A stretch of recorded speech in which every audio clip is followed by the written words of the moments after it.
सद्गुरू पैमावली मातोश्री माई यांना प्रथम कृतज्ञपूर्वक वंदन आणि आपण सर्व सद्भक्त सत्श्रोते हो आपणा सर्वांना आदरपूर्वक नमस्कार। आजचा जो प्रश्न आहे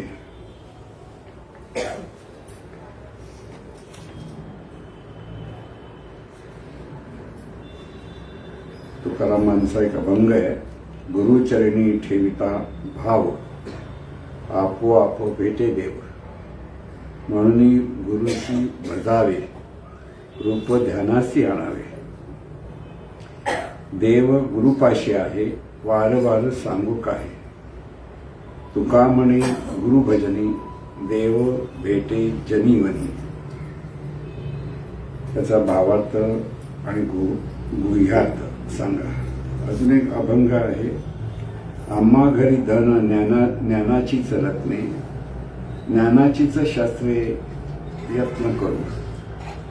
तुका म्हणे आम्हा ज्ञानाचे हा देव, ज्ञानाची गौरव पूजा करू। ज्ञानाची अमुच्या जीवाचे जीवन, ज्ञाने वाटू जन धन रोका। या दोघांचा त्यांना भावार्थ पाहिजे गुह्यार्थ पाहिजे। सद्गुरु चरणी ठेविता भाव आपोआप भेटे देव। सद्गुरु चरणांची ठेविता भाव म्हणजे सद्गुरूंप्रती आपण सद्गुरूंचे आहोत हा जो आपला संबंध आहे, तो संबंध जितका शिष्य सद्गुरूंशी जोडतो की सद्गुरूचरणी की सद्गुरूंच्या प्रती जी विनम्रतेने ठेवलेला भाव आहे की सद्गुरूंच्या प्रती आपण तुमच्या चरणी आपलं स्थान आहे असं ज्या शिष्याला वाटत असतं मनापासून, तिथे ते म्हणतात सद्गुरू चरणी ठेविता भाव आपोआप भेटे देव। इथे आपोआप भेटे देव याचा अर्थ का आपोआप देव भेटला असं जातं हो, त्याचा अर्थ तोच आहे की इथे सहज जर देवाला भेटायचं असेल, सहज कसलाही कष्ट नको, शोधाशोध नको, तीर्थयात्रा नको, काही नको। जिथे सद्गुरूंप्रती सद्गुरू हाच देव अशी ज्या शिष्याच्या ठिकाणी धारणा असते ना, तर सद्गुरूंच्याच ठिकाणी तो देव आहे ह्याचा अनुभव यायला लागतो। आता सरळ साधा अर्थ आहे, सद्गुरू असं ज्याला आपण म्हणतो की जे अनंत निर्गुण निराकार स्वरूप आहे, जे अनंत सगुण निराकार स्वरूप आहे आणि तेच अनंत सगुण साकार रूपाने प्रगट आहे। हा जो वेदांतातला बोध आहे की प्रत्येक रूपामध्ये हे अनंत स्वरूप म्हणजे चैतन्य स्वरूप सर्व रूपामध्ये आहे।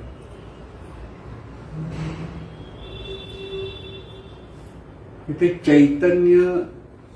चैतन्य स्वरूप आणि चैतन्य शक्ती असा काहींचा संभ्रम होतो। हे वेगळं वेगळं आहे का? नाही, एकच आहे।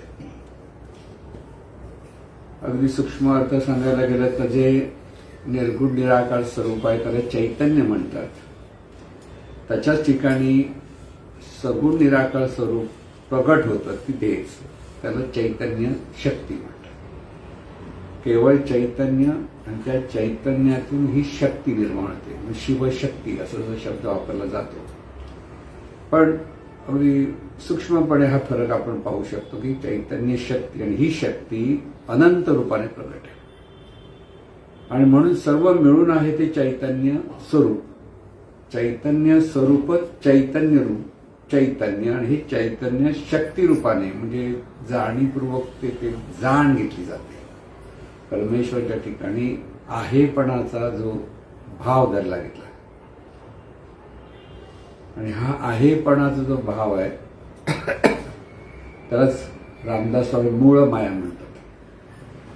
म्हणजे सहज असा गाढ निद्रेत असलेला एखादा मनुष्य आहे आणि तो जागा होतो जेव्हा गाढ निद्रेत असतो तो नुसता पडलेला असतो, त्याला कोणाचं काही कळत नसतं काही, त्यालाच आपण निर्गुण निराकार स्वरूप म्हणतो. निर्गुण निराकार स्वरूप म्हणजे केवळ असणेपणाने असलेलं तत्व. आणि हे केवळ असलेलं तर मग चैतन्य किंवा चैतन्य स्वरूप असा त्याचा अर्थ आहे. आणि तिथे जेव्हा जागेपण निर्माण होतं म्हणजे जाणणेपण निर्माण होतं तेव्हा त्याला सगुण निराकार स्वरूप म्हणतो. ते आहे चैतन्य शक्ती आणि तेच आहे मूळ माया. आणि तेच ती चैतन्य शक्ती किंवा सगुण निराकार ही चैतन्य शक्ती आहे, तीच अनंत रूपाने, विविध रूपाने, विश्वरूपाने प्रगट आहे. आणि त्या सगळ्यांना आपण म्हणतो चैतन्य रूप. स्पष्टपणे म्हणायचं तर ही सगळी रूपं म्हणजे चैतन्य शक्तीची व्यवस्था रूप आहे. व्यवस्था रूपाने तो त्याचा विकास झाला. किंवा माझ्या एक म्हणजे ते ज्ञानेश्वरी म्हणते की जैसे दूध मुराले स्वभावे तरी ते दही, की बीजचे झाले तरू, की भांगाराचे अलंकार, तैसा मज एकाचा विस्तार तो जग, विस्तार तो जग. पण हे विस्तार कसा आहे? व्यवस्थारूप विस्तार. जीवनविधीच्या दृष्टिकोनातून हे सगळं विश्व म्हणजे व्यवस्थारूप विस्तार आहे. कोणाचा? चैतन्य शक्तीचा. आणि म्हणून सर्व उपाधी माझी गुप्त, चैतन्य असे सर्वगत, ते तत्वज्ञ संत स्वीकारिती. आता ते चैतन्य शब्द वापरले. पण चैतन्य शक्ती असा सर्वांगाने एकाच अंगाने वापरलाही जातो. पण अगदी सूक्ष्मपणे हा फरक समजून घेता येतो. पण मुळात चैतन्य शक्ती आणि चैतन्य स्वरूप एका अंगाने समजून घ्यायला काही कळत नाही. म्हणून हे जे चैतन्य स्वरूप आहे तेच पूर्णांगाने सद्गुरु रूपाने प्रगट आहे. हा बोध शिष्याकडे, सद्गुरूकडे पाहण्याचा असला पाहिजे. सद्गुरूकडे पाहण्याची जी दृष्टी आहे ती, कारण तिथे आत्मज्ञान प्रगट आहे. हा महत्त्वाचा मुद्दा. सर्व रूप ही चैतन्य शक्तीचीच आहेत. व्यवस्था रूप म्हणजे विशिष्ट नियमाने कार्यरत असलेली सगळी रूपं. मग तिथे पशु पक्षी आले किंवा निर्जीव रूपं पण आली, सजीव रूपं पण आली, सगळी विशिष्ट नियमाने नियमित आहे, हे लक्षात ठेवायचं. आणि त्यामुळे सद्गुरू हा देव असं जे म्हटलं जातं, किंवा अगदी गुरु ब्रह्मा गुरु विष्णू गुरुदेव महेश्वरा गुरु साक्षात परब्रह्म तस्मै श्री गुरुवे नमः, अशा गुरुना जो शिष्य त्या भावातून पाहत असतो, नमस्कार करत असतो, त्याला देव हा सहज भेटतो. हा त्याचा अर्थ आहे. म्हणून सद्गुरु चरणा ठेविता भाव, हा भाव तिथे ठेवता आला पाहिजे की सद्गुरूंची भक्ती, की कशी भक्ती? ते परमात्म्याचं सगुण साकार रूप आहे. तिथे दिव्य ज्ञान प्रगट आहे. आणि हे दिव्य ज्ञान प्रगट आहे म्हणून तिथे त्यांच्या चरणी ठेविता भाव, त्यांच्याशी आपण संबंध जोडतो शिष्य म्हणून. म्हणून सद्गुरू आणि खरा सद्गुरू आणि खरा शिष्य असा जेव्हा आपण म्हणतो त्यावेळेला खरा शिष्य हा सद्गुरुनिष्ठ असतो. आणि सद्गुरुनिष्ठ असल्यामुळे सद्गुरूंचं ज्ञान आत्मसात करण्याचा तो परोपरीने प्रयत्न करत असतो. सद्गुरूंवरती नितांत प्रेम असतं आणि त्या प्रेमापोटी तो अगदी त्यांच्याशी ते जे सांगतील त्याप्रमाणे वागण्याचा प्रयत्न करत असतो. असा शिष्याला सद्गुरू रूपाने हा देव सहज भेटत असतो. हा त्याचा खरा भावार्थ आहे. म्हणून गुरुशी भजावे रूप ध्यानासी आणावे. भक्ती कशी केली पाहिजे ते त्यांनी सांगितलंय. गुरूंचं सतत स्मरण, गुरुशी भजावे रूप ध्यानासी आणावे. सतत त्यांचं रूप स्मरणात असलं, ज्ञानदृष्टीने कधीही पाहता येतं इतकं डोळे भरून त्यांचं रूप जेव्हा शिष्य पाहत असतो आणि त्या रूपातून ते पाहण्यातून तो सद्गुरूंचं स्मरण करत असतो. आणि सद्गुरूंचं स्मरण करताना तो वारंवार त्यांच्यामुळे जीवन चाललंय हा भाव त्याच्याकडे जर असेल तर ते आहे भजन. की सतत आपल्या जीवनाचा आधार म्हणजे हे अनंत स्वरूप जे सद्रूपाने प्रगट आहे ते आपल्या जीवनाचा आधार आहे, अधिष्ठान आहे. आणि त्यांच्यामुळे हे सगळं जीवन चाललंय हा ज्या शिष्याच्या ठिकाणी भाव असतो तो सत्शिष्य असतो. म्हणून ही गुरुसी भजावे रूप ध्यानाचे आणावे. का सांगितलं तर कारण देव आहे, देव गुरुपाशी आहे. वारंवार सांगू काय, अरे किती सांगू तुम्हाला, असं ते म्हणतात की देव गुरुपाशी आहे. आता देव गुरुपाशी आणि आपण म्हणतो गुरु हा देव आहे, फरक आहे. इथे देव गुरुपाशी आहे म्हणजे जे आत्मज्ञान आहे ते गुरुपाशी आहे. इथे देव म्हणजे आत्मज्ञान, लक्षात घ्या. ज्ञान याचा अर्थ रामदास स्वामींनी सांगितलं, पाहावे आपणासी आपण, ज्ञान म्हणजे आत्मज्ञान, असं जे ते म्हणाले. त्याचा अर्थ ज्ञान म्हणजे आत्मज्ञान. म्हणून देव गुरुपाशी आहे. वारंवार सांगू काय, तुका म्हणे गुरुभजनी देव भेटे जनीवनी. कारण हा गुरु म्हणजे चैतन्य स्वरूप जे सगुण रूपाने सद्रूपाने प्रगट आहे, त्यांच्या अखंड स्मरणातून, त्यांच्या ज्ञानातून, त्यांच्या दिव्यत्वातून सर्वत्र शिष्याची दृष्टी कशी होते की सर्वत्र त्याला सद्गुरू दिसायला लागतात, असं म्हणतात. नारायण माऊलींचीच गोष्ट सांगितली जाते. नारायण माऊली म्हणजे अगदी सद्गुरूंचं सर्व अंगाने सेवा करत होते. सकाळी उठल्यापासून रात्री झोपेपर्यंत, उठलं की त्यांना उठवण्यापासून, त्यांचं अंथरूण बाजूला करण्यापासून, त्यांची आंघोळ घालण्यापासून जी सेवा म्हटली जाते ती मनोमनी करत होते. की अगदी ते पूजा करायला बसले की त्यांना चंदन उगाळून ठेवणं, परत चंदन लावलेलं बोट त्यांच्या बोटाला लावणं आणि ते बोट हातात धरून परत विठ्ठलाच्या मूर्तीला, म्हणजे जसं काय सद्गुरू हेच त्यांची सेवा अशी परत करत होती की त्यांचं हरवण. त्यांना एकदा शेतावर जायला सांगितलं, म्हणजे शेतावर पहारा करायला. म्हणून तिथे शेतावर गेलं, म्हणजे गुरूंपासून लांब गेलं. पण लांब गेलं म्हणजे काय झालं, त्यांना सगळीकडे सद्गुरू दिसायला लागले. ही ज्याच्याकडे जी दृष्टी तयार होते तेव्हा त्याला जनीवनी, कुठे पाठवा, सद्गुरूचं अखंड स्मरण त्यांच्याकडे असतं. आणि अशी भक्ती ज्या शिष्याकडे असते त्याला हा देव सहज म्हणतो. म्हणून तुका म्हणे गुरुभजनी देव भेटे जनीवनी. कुठे गेला तरी तुम्हाला हा देव म्हणजे हे जे दिव्य स्वरूप सद्रूपाने प्रगट आहे ते अखंड म्हणजे सगुण रूपाची भक्ती सांगितली. सगुण साकार रूपाची भक्ती कशी करायची, की ही सगुण साकार रूपाची भक्ती करण्यासाठी सद्गुरूंशी किती एकरूप व्हायला पाहिजे, तिथे वेगळे पण उरतच नाही इतका भाव. आणि सद्गुरूंनी सांगितलं तसंच वागता आलं पाहिजे. हे बरोबर नाही तर बरोबर नाही, जरी आपली बुद्धी तिथे चालवत नाही तो शिष्य, खरं सांगायचं म्हणजे. म्हणून जे कुशाग्र बुद्धीचे असतात, जे भरपूर सगळं ऐकत असतात, भरपूर ग्रंथ वाचन करत असतात, परंतु त्यांना आत्मज्ञान होणार नाही. का होणार, कारण शरणागती ही सद्गुरूकडेच यावी लागते. शरणागतीसाठी समोर कोणतरी असावं लागतं ना. शरणागती तिथे विनम्रता येते, तिथे अहंकार दूर जातो. आणि जिथे अहंकार मी पण दूर जातं तिथे देव पण प्रगट होतं, लक्षात घ्या. म्हणजे हे शास्त्र समजून घ्या. म्हणून कधी कधी अतिशय हुशार माणसं असतात, सगळा विषय शब्दाने मांडू शकतात, लक्षात घ्या. पण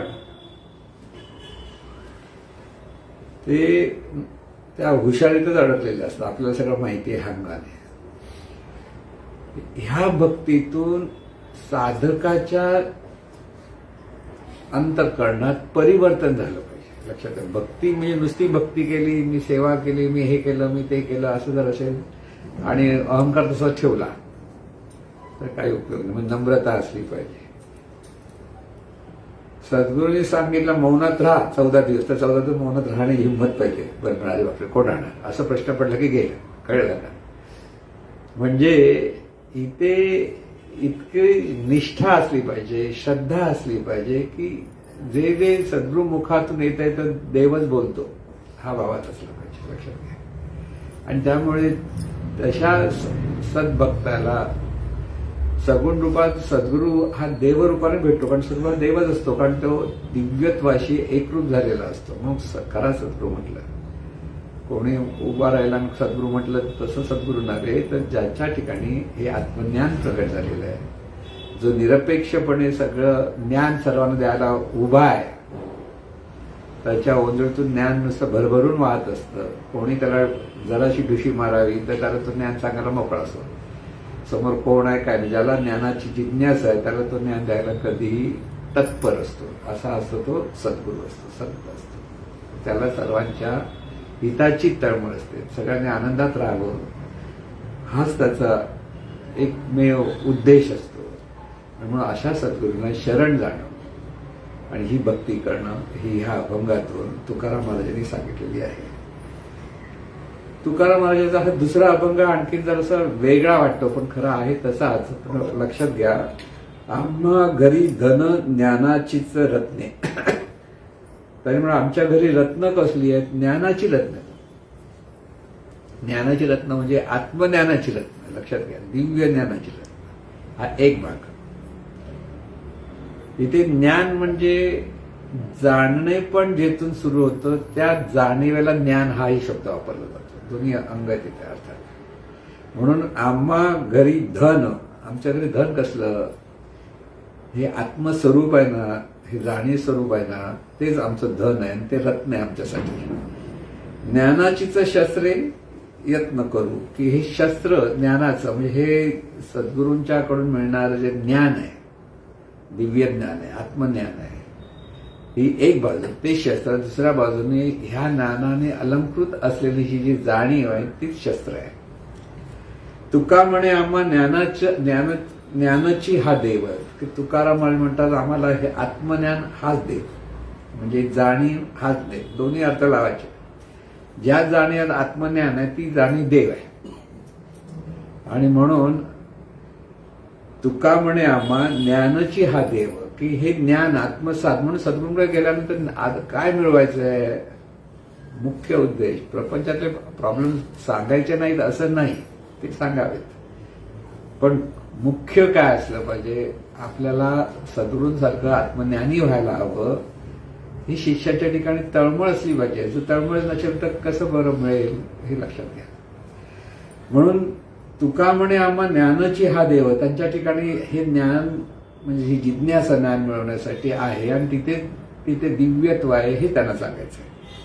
ज्ञानाची गौरव पूजा करू म्हणजे ह्या आत्मज्ञानाची जो सन्मान आहे, गौरव आणि त्याचं सतत चिंतन आहे, ही पूजा ही तिथे करता आली पाहिजे.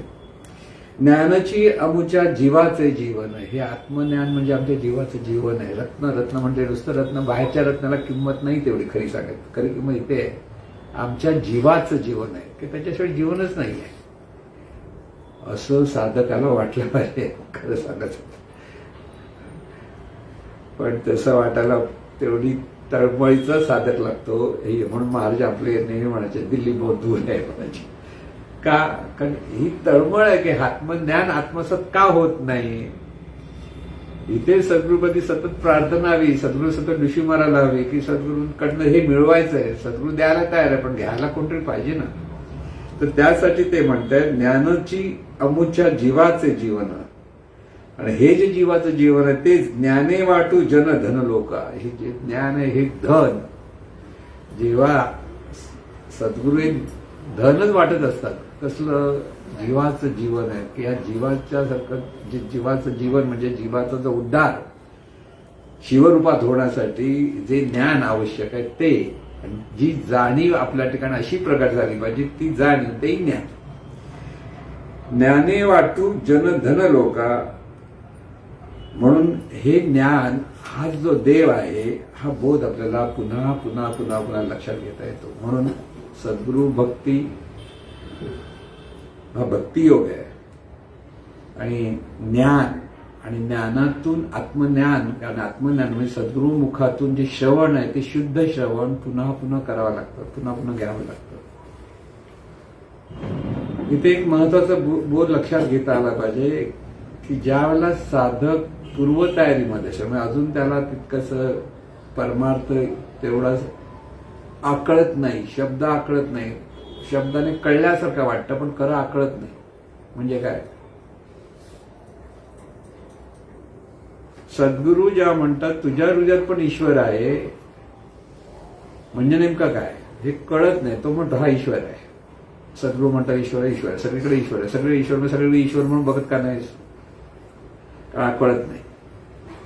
प्रत्येक मनुष्याच्या हृदयात म्हणजे जाणीव आहे, ईश्वर आहे. म्हणजे जाणीव हीच ईश्वर आहे, हा त्याचा खरा अर्थ. जाणीव म्हणजे हे ज्ञान, दोन्ही बाजूने जाणणारं तत्व आहे, ती पण जाणीव, त्यालाही ज्ञान म्हणतात. ती ईश्वरी शक्ती आहे आणि ती सर्व लोकांमध्ये आहे. मग तो दुष्ट असो, सुष्ट असो, चांगला असो, वाईट असो, कोणी असो. म्हणून श्रीकृष्ण भगवद्गीतेमध्ये म्हणतात, जो मला शरण येतो, म्हणजे ते सद्गुरू शिष्य, जो शिष्य कसाही असेल, दुष्ट असेल किंवा कोणत्या अगदी वाईट कर्म करणारा असेल, पण जो मला म्हणजे श्रीकृष्णाला शरण येतो, त्याचं सगळं भार मी वाहतो. का? जो शरण येतो तो स्वतःचा सगळा मीपणा बाजूला करतो आणि सगळं जीवाचं जीवन म्हणजे सद्गुरू ह्या भावात त्याचं कार्य सुरू होतं. तर त्या ठिकाणी त्याच्या शुद्ध श्रवणाने, शुद्ध भावाने त्याच्याकडे ते ज्ञान प्रगट व्हायला लागतं. शेवटी ज्ञान महत्वाचं आहे, हे लक्षात ठेवायचं. म्हणून प्रत्येक मनुष्य, सर्व प्राणी मात्र आलेच, पण मनुष्याच्या बाबतीत पहिलं केलं. कारण आपल्याला एक म्हणजे प्राणी मात्रांची भीती वाटते, हा एक आपल्याकडे म्हणजे वाघ आहे, नाग आहे, असे सगळे प्राणी मात्र, विंचू आहे, त्याची भीती वाटते. मग त्याला उपाय काय? तुकाराम महाराज झाला, विष्णू आपला सर्प विंचू नारायण परी त्यांची वंदावे दुरून सावध केलं. नारायण म्हणून त्याला मांडीवर घ्यायला जाऊ नकोस, तो चावणार, कारण त्याचं ती व्यवस्था रूप आहे. लक्षात ठेवायचं, व्यवस्था रूप हा शब्द इतका परफेक्ट आहे, कारण आपल्याला बऱ्याच लोकांच्या लक्षात नाही. जर परमेश्वराचं प्रत्येक रूप आहे, म्हणजे नागाला प्रेमाने जवळ जायला का नको? कारण तो चावेल, कारण तो त्याची ती व्यवस्था आहे, त्याचा तो स्वभाव आहे. त्याला हात लावला तो चावणार. तू किती प्रेमाने हात लावतो त्याला कळणार नाही. की विंचूला जरासं जरी जवळ हात लावून टच करा, नांगी मारणार असं तुम्हाला. म्हणून त्यांना वंदावे धरून, त्यांचं जग वेगळं, त्या जगात ते आनंदाने राहत, हा त्याचा अर्थ असतो. पण माणसामध्ये जो द्वेष मत्सर आहे, दुजेपण आहे, तुझं माझं आहे, ते घालवायचं असेल तर सर्वत्र ही ईश्वरी शक्ती नांदते, हे स्पष्ट लक्षात आलं पाहिजे. आणि हे जेव्हा स्पष्ट लक्षात, म्हणजे हे ज्ञान आहे. कारण हे ज्ञान आहे, सांगून सुद्धा आत्मसात होत नाही. कारण एका बाजूने सद्गुरूंवरती जी प्रचंड श्रद्धा असायला हवी ती कमी पडते, दुसऱ्या बाजूने आपल्या बुद्धीचा वापर आपण करतो, असं झालं तरी चालतं हो, हा जो प्रकार आहे ना, त्यामुळे ते आत्मसात होत नाही. तिथे एकदा आपल्याला सद्गुरूंनी सांगितलेलं आहे की हृदयात ईश्वर म्हणजे कुठे ईश्वर तर समजून घ्या. फक्त ही जाणीव म्हणजेच ईश्वर आहे, हे जाणणं पण जिथून सुरू होतं तोच ईश्वर, तीच ईश्वरी शक्ती आहे. हा बोध आणि हा भाव आपल्याकडे प्रगट झाला पाहिजे. तेव्हा साधकाच्या ठिकाणी ते परिवर्तन होतं. भक्तीतून परिवर्तन होणं अभिप्रेत आहे. जिथे भक्ती आणि परिवर्तन होत नाही तिथे तुझे पण तसाच आहे, अहंकार तसाच आहे, रागरोग तसाच आहे. ती भक्ती नव्हे. विभक्त नव्हे तो भक्त म्हणजे काय? देवाशी जे दिव्यत्वाचे गुण आहेत ते ज्यावेळेला शिष्याकडे परिवर्तित होतात किंवा शिष्याकडे प्रगट होतात, तेव्हा ती शिष्याची सद्गुरूप्रती भक्ती आहे. म्हणून सद्गुरूंनी सांगितलं अमुक वेळेला साधना करा, तर जमलं पाहिजे. नाही, उठता येत नाही आम्हाला, नाही जमणार. आपण थोड्या छोट्या छोट्या गोष्टीमध्ये, या बऱ्याच गोष्टीमध्ये इतके अडकून जातो की सद्गुरू झालं असं कर, नाही माझे हे प्रॉब्लेम ते प्रॉब्लेम, ते मला नाही जमणार. सद्गुरू काय करू शकत नाही, कळलं ना? इथे शिष्याकडे ती जी तळमळ आहे सद्गुरूंकडनं ज्ञान घेण्याची आणि सद्गुरूंप्रती एकरूप होण्याची, म्हणजे त्यांच्या त्या ज्ञानाशी एकरूपता तिथे साधता आली पाहिजे, हे लक्षात घ्या. आणि ते जेव्हा होतं तेव्हाच हे ज्ञान तिथे प्रगट व्हायला लागतं. कारण हे ज्ञान शब्दाने सांगितलं सोपं आहे, पण आत्मसात होणं कठीण आहे. कारण अंतर्मनामध्ये देहभाव इतका घट्ट आहे की तो देहभाव सुटत नाही. आणि म्हणून सगुण भक्तीतून सद्गुरू भक्ती करावी. म्हणून व्यवहार करताना सर्वत्र करताना सद्गुरू सतत आपल्याबरोबर आहेत हा भावामध्ये जेव्हा किंवा आपल्या हृदयात सद्गुरू आहेत ह्या भावामध्ये जेव्हा साधक असतो, शिष्य असतो, तेव्हा त्याला व्यवहार करतानाही सद्गुरू स्मरणातून तो व्यवहार करायला लागतो. तेव्हा त्याचं कर्म सत्कर्म होतं. लक्षात घ्या. आपण सद्गुरूंचे आहोत याचा अर्थ काय की सतत सद्गुरूंच्या स्मरणातून आपल्याला प्रत्येक कृती असायला हवी. इतकी असायला हवी की ते सद्गुरूंचं सगुण रूपच पाहायचंय. पण सगुण रूप पाहताना सद्गुरू ज्ञानातूनच जीवन जगलं पाहिजे हे सतत स्पष्ट ठेवलं. स्पष्ट आपल्याला कळलं पाहिजे की तिथे आपल्या मनामध्ये पूर्वसंस्काराने दुजेपण असतं, द्वेष असतो, मत्सर असतं, सगळं आहे. बाहेरून नाही आलं, आतूनच आहे. आतूनच ते प्रगटीकरण आहे. जसा आत्मज्ञानाचा झरा ह्या जाणीवेत आहे तसा दुजेपणाचाही झरा त्या जाणीवेतच आहे. राग काय बाहेरून येत नाही, राग आतूनच येतो. द्वेष काय बाहेरून येत नाही, द्वेष आतूनच येतो. मत्सर बाहेरून येत नाही, आतूनच येतो. का? देहभावाचा तो परिणाम आहे. जोपर्यंत दूध आहे ते दूध दुधासारखं सुंदरच असतं, पण त्यात जरासं मीठ पडलं तर त्या दुधाचं परिवर्तन होतं आणि जे गोड असणारं दूध आंबट होऊ शकतं. लक्षात घ्या. म्हणजे हे परिवर्तन आहे. चांगलं आणि वाईट हा भाग लक्षात घेऊ नका. तर इथे देहभाव आपल्या ठिकाणी तो सहज आहे आणि तो सहज असलेला देहभाव बाजूला होण्यासाठी सोपा आणि सरळ मार्ग म्हणजे सद्गुरूंना पूर्णतः शरण जाणं. पण शरण जाणं म्हणजे नेमकं नुसतं लोटांगण घालणं नव्हे की साष्टांग नमस्कार केला की झालं नाही. तो देहाच्या अपेक्षेत असेल. म्हणून सद्गुरूंना देहाच्या अपेक्षेत पाहता आलं पाहिजे. सद्गुरूंना दिव्य जाणीवेच्या अपेक्षेत पाहता आलं पाहिजे आणि सद्गुरूंना परमात्मा स्वरूपाच्या अपेक्षेत पाहता आलं. तिन्ही अंग आहेत तिथे.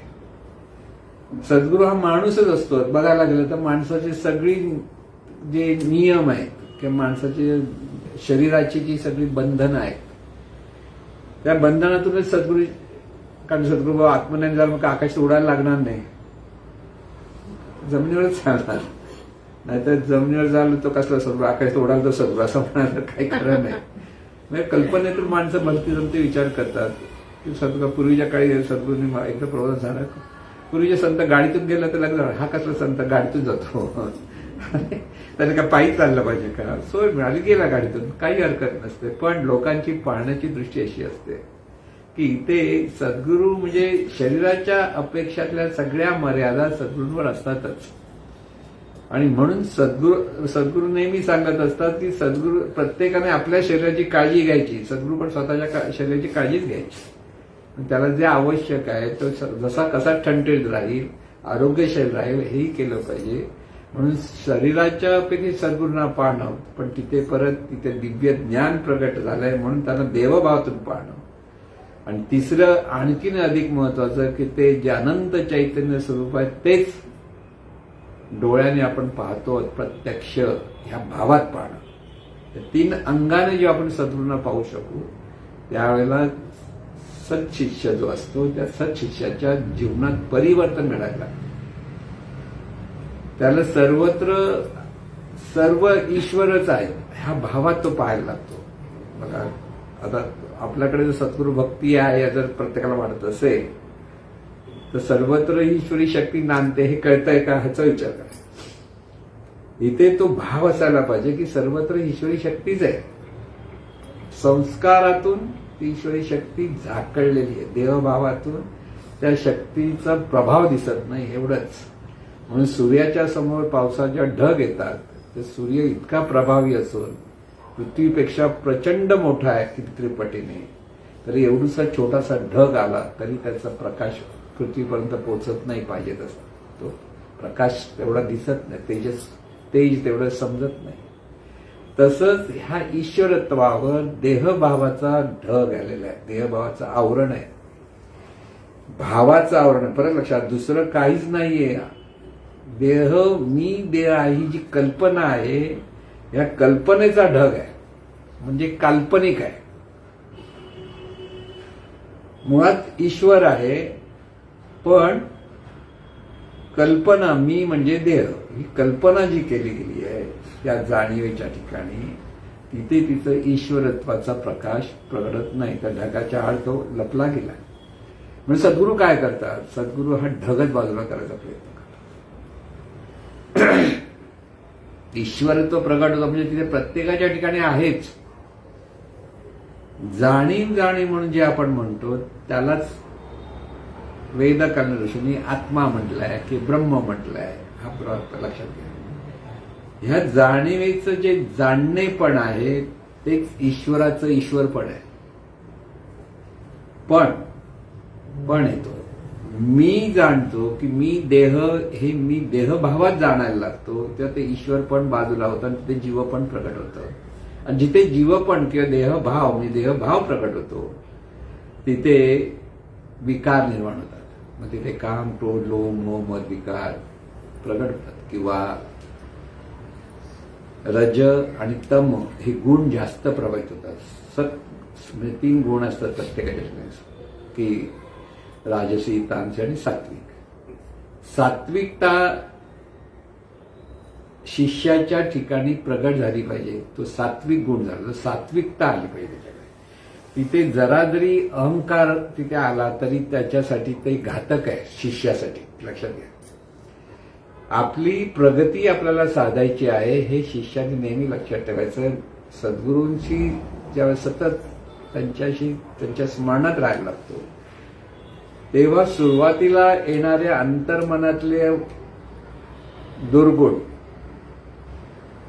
शिष्याला म्हणजे त्याचेच त्याला कळायला लागतात की हा आपल्याकडे दुर्गुण आहे, हा आपल्याकडे दुर्गुण आहे, हा आपल्याकडे. आधी तो सर्वांनी दुर्गुण पाहत होता. पण जेव्हा सद्गुरू भक्ती होते त्या सद्गुरूंच्या स्मरणातून आपल्याकडे ही दुर्गुण दे कळतं. म्हणून तुकाराम महाराज म्हणून मी काय वागू इतरांचं गुण, माझ्या ठाई काय कमी असतात असे ते म्हणायचे. मग तुकाराम महाराज म्हणायचे मग तुमची आम्ही काय.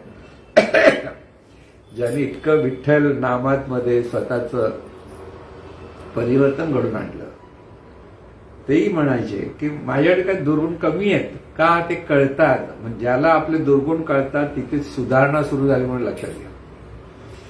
नाही तर आपलं चुकतंय कळतच नाही आपल्याला.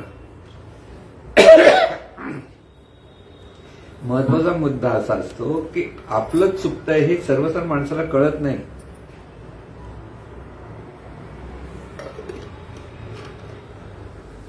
आणि त्यामुळे तो सुधारू शकत नाही. तुम्ही एखादा सांगा हे चुकतं, तो तुमच्याकडे असा बघेल की असा बोलेल की तुम्ही परत त्याच्याकडे बोलायचं नाही, बघायचं नाही. म्हणून कोणाला चुकतो म्हणून सांगायचं नाही. आपलं काय चुकतं ते आपण लक्षात घ्यायचं. समजलं ना. की इथे इतरांच्या चुका शोधत बसण्यापेक्षा आपल्या ठिकाणी काय चुका आहेत, आपल्या ठिकाणी कसं आपण वागतो इथे निरीक्षण परीक्षण जेव्हा असते तेव्हा तिथे प्रगती होते. चुका कळल्या तर ते सुधारतात, कळल्यानं तर काय सुधारणार. साधी गोष्ट आहे. आणि त्यामुळे आपल्याकडे जे दुर्गुण आहेत, काही चुकीचे विचार आहेत किंवा अहंकाराचे विचार आहेत ते आपल्याला दूर करण्याचा प्रयत्न साधकाने ते केला पाहिजे. म्हणून इथे सतत सद्गुरूचा संघ असावा लागतो.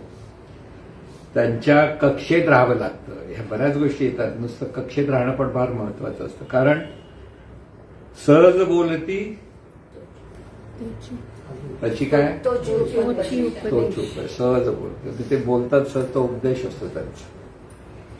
तो आपल्याला ग्रहण करता म्हणजे तो सत्शिष्य असतो. तो त्यांचं प्रत्येक बोल कसा धरत असतो ते त्याचं उदाहरण आहे. नाही तर सहज बोलतात सहज काय काय असं पण होतं बऱ्याच वेळा. तर काय सहज बोलले ते काय आपल्याला सांगत नव्हते, सहज बोलले असं पण म्हणतात. आणि ते दुसऱ्याला बोलले, मला नाही बोलले. हे तिसरी गोष्ट असते.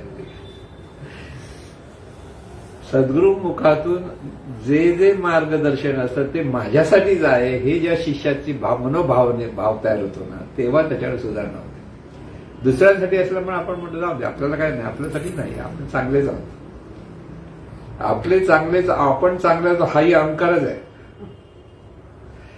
आपण वाईट आहोत म्हणतो ना आपण चांगले असं बरं म्हणतो ना, हा दोन्ही अहंकार. कारण ही जाणीव जी आहे ही जाणीव म्हणजेच ईश्वरी शक्ती आहे. हा भाव पक्का झाला पाहिजे. म्हणून सद्गुरूंची भक्ती आणि सद्गुरूंचं ज्ञान काय ज्ञान की आहे ती ही ईश्वरी शक्तीच आहे. आणि ह्या ईश्वरी शक्तीकडे हा जो देहभाव आहे हा देहभाव दूर झाला पाहिजे. हे जेव्हा शिष्याला कळेल तेव्हा तो दूर करण्याचा प्रयत्न करतो. कळलं लक्षात आलं. कारण जसा हा देहभाव इतका अंतर्मनात मुरलेला आहे की तो मुळातून निघण्यासाठी ज्ञानाची उपासना पण केली पाहिजे, साधना पण करायला हवी, सतत चिंतन करायला हवं, सतत मार्गदर्शनात राहावं लागतं आणि सतत सद्गुरू कक्षेत राहावं लागतं. या सगळ्या गोष्टी त्या असायला पाहिजे. तिथे शिष्याच्या ठिकाणी विनम्रता यायला हवी. लक्षात घ्या, आपण सद्गुरूंचा हुशारी करायला गेला तर तिथे काही सद्गुरूंचा नसतो. तो सद्गुरूंचा म्हणजे ज्ञानाच्या अंगाने आपण वागतो आहोत का ते पहा. तिथे नम्रता पाहिजे. नम्रता ही बोलण्यातून आणि देहाबोलीतून असायला हवी. आणि ही जेव्हा नम्रता शिष्याकडे येते तेव्हा तो सद्गुरूशी एकरूप आहे. म्हणून पहिलं लक्षण ते आहे नम्रता, मग सामंजस्य, मग सहिष्णुता.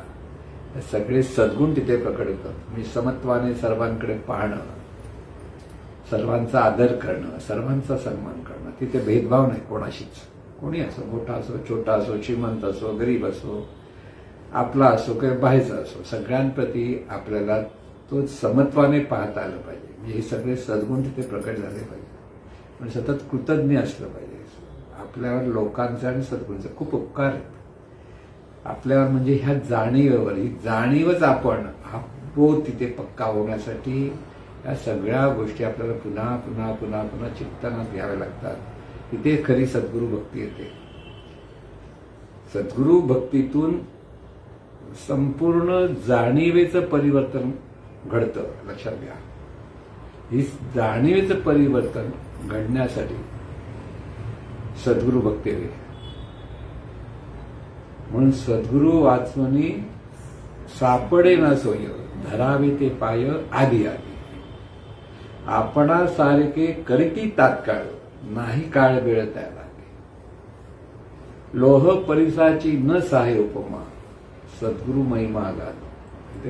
लोह आणि परिसाची उपमा दिली जाते बऱ्याच वेळेला की परिस, लोहाचा स्पर्श झाल्यावर सोनं होतं पण परिस होत नाही. ज्या लोखंड आहे, लोखंड, लोखंडाचं परिसानं स्पर्श अशी एक दंतकथा आहे. कल्पनेतून भरपूर दंतकथा तयार होतात. पण परिस ज्या वेळेला लोखंडाला चिकटतं त्या लोखंडाचं सोनं होतं पण लोखंडाचं परिस होऊ शकत. पण सद्गुरूंचा स्पर्श झाला ज्ञानाचा तर शिष्याचं परिवर्तन सद्गुरू रूपात होतं. हा मोठा बोध असतो तिथे. लक्षात ठेवा, तिथे जीवनाचं सोनं होतं पहिलं. म्हणजे सगळं परिवर्तन होता होता तो सद्गुरुमय होऊन जातो आणि सद्गुरुमय होता होता ते चैतन्यमय होऊन जातो. म्हणून इथे शिष्य अमुक तमुक उरतच नाही, तो चैतन्यमय होतो आणि या चैतन्यमय होण्यातूनच त्याचं जीवन तो जगायला लागतो. त्यावेळी त्याचंही जीवन तसंच होतं. शरीराच्या अपेक्षेत, जाणीव्या भावात अपेक्षेत आणि स्वरूपाच्या तिन्ही लेवलला त्याचं आचरण चालू होतं. पण तिथे सर्वत्र नम्रता, सभ्यता, सामंजस्य, सहिष्णुता, कृतज्ञता, लवचिकता हे सगळे गुण आणि ईश्वरत्वाचा अखंड भाव सद्गुरू स्मरणातून त्याच्या ठिकाणी यायला लागतो. म्हणून अखंड सद्गुरू, जसं नामस्मरण, जर सतत देवाचं स्मरण करायला नामस्मरण सांगतात आहे. पण ज्याच्याकडे सद्गुरू स्मरण आहे ते तिथे त्याला वेगळं नामस्मरण करण्याची आवश्यकता नाही. अखंड असतं सद्गुरू स्मरणाच्या. का? कारण नामस्मरणातून स्मरण कसलं असलं पाहिजे? चैतन्य स्वरूपाचं देवाचं स्मरण असणं हे नामस्मरणाचा उद्देश आहे ते चैतन्यच आहे. हे स्मरण असण्यासाठी नामस्मरण, ते राम असो, विठ्ठल असो, निम्न देवाची नावं आपण घेतो. ही सगळी देवांची नावं एका चैतन्य स्वरूपाला, चैतन्य स्वरूपाला म्हणजे कोणाला? परत लक्षात ठेवा, चैतन्य शक्ती जी आपल्याकडे आहे जाणीव रूपाने ही ज्या देहातून कार्यरत आहे त्या जाणीवर दिलेली नावं आहेत. राम म्हटल्यानंतर तैसा हृदयामध्ये मी राम सर्व सुखाचा, म्हणजे हा जो मी आहे, जो स्वामी आहे, तो शरीरातून प्रगट होतो तर तो राम आहे. जो स्वामी आहे, अनंत स्वरूप आहे, स्वामी म्हणजे अनंत, तेच शरीर रूपाने प्रगट झालं की तो राम आहे, तो कृष्ण आहे, तो विठ्ठल आहे. किंवा अगदी देवीचं नाव घेतलं, कोणी देवीचं नाव घेतलं, देवीचं नाव, तर ते चैतन्य शक्तीला दिलेलं आहे, त्या ईश्वरी शक्तीला दिलेलं आहे, हे बोध आहे. मग सद्गुरु स्मरणातून ही जाणीव सद्गुरूचीच आहे, म्हणजेच अनंत स्वरूपाची, म्हणजे अनंत स्वरूपाची जाणीवशी एकरूप आहे, ह्या भावात गेला. दोन्ही गोष्टीचा फायदा एकच. पण नामातून ज्ञान झाल्याशिवाय नाम घेतलं तर नुसतं जप असतो. पण सद्गुरु स्मरणातून सद्गुरु सद्गुरु म्हटलं तर ते अखंड देवाचं स्मरण असतं. मोठा फरक आहे, लक्षात घ्या. म्हणजे सर्व अगदी उपासनेमध्ये किंवा देवांची पूजा अर्चा करणं म्हणजे सर्वात श्रेष्ठ भक्ती कुठची, तर सद्गुरु भक्ती. कारण तिथे सद्गुरु हा देव असला तरी तो शिष्याशी बोलतो, सांगतो, मार्गदर्शन करतो. बाकी दुसऱ्या भक्तीमध्ये शिष्य आपल्या शरणागतीतून अंतर्मनाचं शुद्धीकरण होतं, तेव्हा ते ज्ञान त्याच्याकडे प्रगट होतं आणि त्यासाठी तो मोठा पल्ला करावा लागतो. इथे जवळचा पल्ला आहे की सहज आकाश मार्ग म्हटलं जात त्याप्रमाणे की सद्गुरु भक्तीतून हा देव म्हणजे हे आत्मज्ञान ते सहज प्रगट होतं. पण सहज प्रगट होण्यासाठी शिष्य त्याच तयारीचा असावा लागतो. म्हणून अनेक शिष्य सद्गुरूंचे जरी असले तरी फार थोडे शिष्य हे आत्मज्ञान आत्मसात करू शकतात, ज्याच्याकडे तळमळ आहे, शरणागती आहे. सद्गुरूंप्रती नितांत शरणागती असली पाहिजे आणि सद्गुरूंचं ज्ञान आत्मसात करण्याची तळमळ असली पाहिजे. ह्या दोन गोष्टी प्रथम असल्या पाहिजे. आणि त्याच्यातून जसं त्याच्याकडे परिवर्तन व्हायला लागतं तेव्हा तो सद्गुरुमय होऊन जातो आणि त्याचं सगळं जीवन सद्गुरुमय असतं. असा शिष्य हा उद्याचा सद्गुरूच असतो. असं एक दिव्याने दुसरा दिवा पेटवावा, तसं जे शिष्य सद्गुरूंना शरण जातात, ज्यांच्याकडे निष्ठा असते, त्यांच्यावर सतत भक्ती असते, तिथे तो आत्मतत्वाचा दिवा तिथे प्रगट होतो. आणि असा आत्मतत्वाचा दिवा सर्वांप्रती प्रगट व्हावा. सर्व शिष्यांसाठी, साधकांसाठी सर्वांप्रती होणं कठीण आहे. तिथे शिष्य असला पाहिजे, पण तो साधक शिष्य असला पाहिजे. सद्गुरूंना नितांत शरणागत असला पाहिजे. सद्गुरूंप्रती श्रद्धा असली पाहिजे, सद्गुरूंप्रती निष्ठा असली पाहिजे आणि सद्गुरूंसारखं निरपेक्ष होण्याचा प्रयत्न केला पाहिजे. ते सगळ्या गोष्टी त्याच्या होतात तेव्हाच हे परिवर्तन होऊ शकतं. आणि असं सर्व साधकांच्या ठिकाणी परीक्षण व्हावं, परिवर्तन व्हावं ही सद्गुरूंनी प्रार्थना. ईश्वरा सर्वांना चांगली बुद्धी दे, आरोग्य दे, सर्वांना सुखात आनंदात ऐश्वर्यात ठेव. सर्वांचं भलं कर, कल्याण कर, रक्षण कर आणि तुझे गोड नाम मुखात खंड राहू दे. सद्गुरुनाथ महाराज की जय.